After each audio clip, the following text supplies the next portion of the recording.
Hello and welcome. My name is Joan Comrie. I'm a speech pathologist that specializes in feeding and swallowing disorders in infants and children. Today we're going to continue our series on breastfeeding, and what we're going to talk about today is why the tongue tie release didn't work. So have you ever wondered what happened? Why did my baby's tongue tie release not work?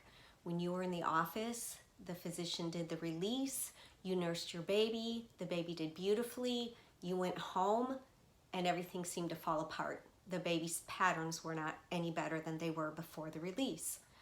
Well, one thing could be that your baby has a new range of motion and they don't know what to do with it. That's going to be a topic for another day because that's a pretty big topic that needs to be addressed. The other thing could be what happened with your wound. Did you do wound management? Well, what does that mean? Well, first of all, you want to make sure that you got an appropriate release. And the way that you can tell if the tongue tie was released appropriately is that there'll be a diamond shape wound underneath the baby's tongue. So when you lift the tongue up, there'll be a white diamond shape. And if you get a release from a physician that used a scissors, it probably won't be white, but you will see a wound that is in a diamond shape. So what happens when a wound starts to heal? Well, the healing process for a wound is that the pieces that are cut or lasered open want to adhere back together. And that is the reason why it's so important to do optimal wound healing. And what does that mean? Well, your physician that you went to see should have given you a program that entails exactly what you need to do to get in and stretch that wound so that the healing is open and there's good range of motion, versus when it tightens up, that's going to reduce your range of motion. So if your physician didn't do that, what can you do? Well, there's a lot of YouTube videos out and websites that show how to do that wound healing. And that's vitally, vitally important that you do the wound healing as they asked you to do.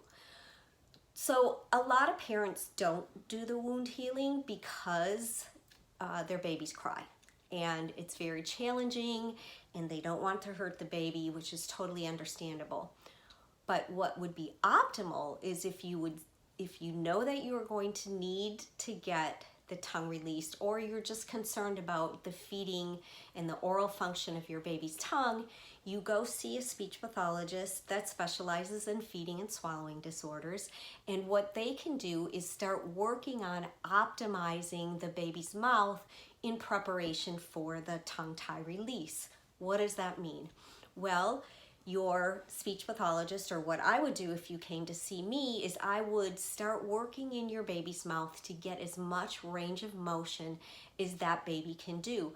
Because if your mouth is already used to using as much range of motion as it has, and the fascia can get as much movement and stretching, for lack of a better word, in the mouth, then when you get that release, you will get a more optimal tongue tie release.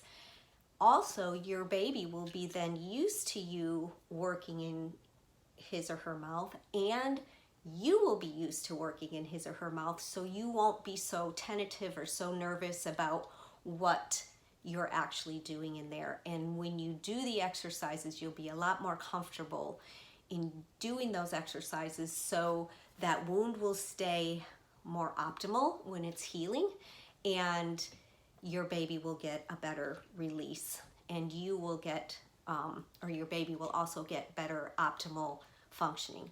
So what do we need to do? First of all, you need to make sure that that provider does a thorough release, so you see that diamond. And then next, you need to actually do the stretching that's required to make sure that that wound heals optimally and gives your baby as much range of motion as it can. And then the third thing, which actually should really be the first thing, is see a specialist who can teach you how to be comfortable in your baby's mouth so that your baby's comfortable with you in their mouth. And babies that have more comfort with oral intervention tend to do a lot better with the exercises.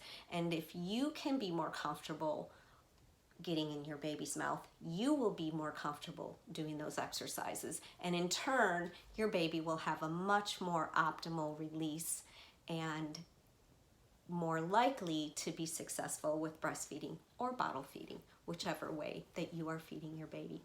I hope that this was helpful. Please feel free to leave a comment or like it or subscribe or share. Thank you for your time. I appreciate it.